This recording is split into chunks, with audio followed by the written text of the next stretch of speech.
Olá, estudantes da primeira série, tudo bem com vocês? Nesse vídeo nós vamos falar sobre genética forense.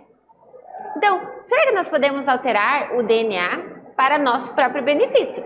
Nós já vimos isso nas outras aulas. Mas será que nós podemos usar esse conhecimento de genético para outras utilidades?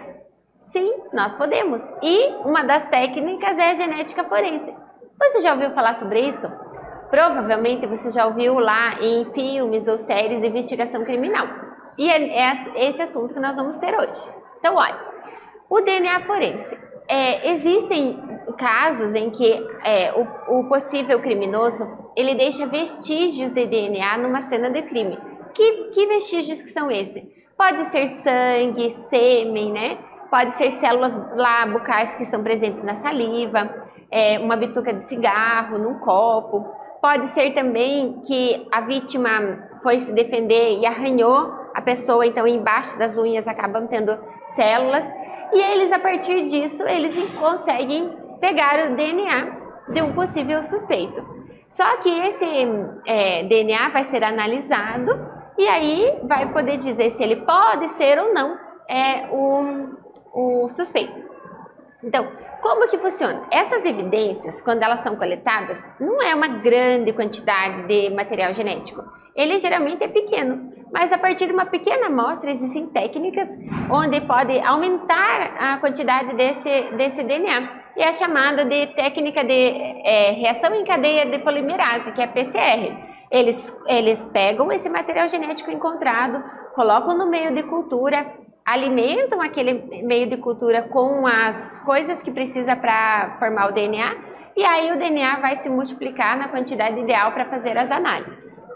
Então, esse uso de dados, ele é usado em identificação pessoal, né, em casos de paternidade, estupro, assassinato, identificação de corpos em um desastre natural, por exemplo, um desastre ambiental, né? E em 1997, o FBI adotou um conjunto de 13 marcadores. O que são esses marcadores? Cada pessoa tem um DNA próprio, né? Nós temos 99,9% do nosso DNA é igual do outro, mas existe esse 0,01% que é exclusivo. Por que ele é exclusivo? Nosso DNA é formado por um conjunto de letras, A, T, C e G. E essas letras, eles se combinam para formar as nossas proteínas.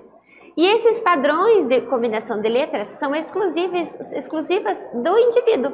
Então, a genética conseguiu descobrir esses marcadores genéticos e são esses marcadores, esses locais que são exclusivos do indivíduo, que é usado para fazer os testes, né? Então, eles sabem quais são os cromossomos, né, que estão esses marcadores genéticos. Então, eles podem resolver testes de paternidade. Antigamente, o teste de paternidade era por tipagem sanguínea, mas não servia para identificar o pai, mas para excluir os outros. Então, podia sempre ficar em dúvida. Mas hoje em dia, com o teste de paternidade, consegue se identificar, né, com precisão se é o pai da criança ou não. Então, olha, esses marcadores genéticos, quando fazem análise do teste de paternidade, eles vão pegar o DNA da mãe, o DNA da criança, vão comparar com o DNA do pai. Esses marcadores devem estar presentes na criança, ele vai ganhar marcadores do pai e marcadores da mãe. Por que marcadores? Porque a técnica de marcar esse DNA, ele vai realmente deixar marcas, né? Eles colocam o DNA numa plaquinha dele e usam a técnica da eletroforese. O DNA ele anda nessa plaquinha e ele vai deixando marcas. E esses padrões, o indivíduo, no caso a criança, ele recebe do pai e da mãe essas marcas e eles fazem análise. Por exemplo, aqui, ó, os cinzas ele ganhou da mãe e esses 3 coloridos ele ganhou ali do pai. Nesse vídeo, nós falamos sobre genética forense. Espero que vocês tenham gostado. Até breve!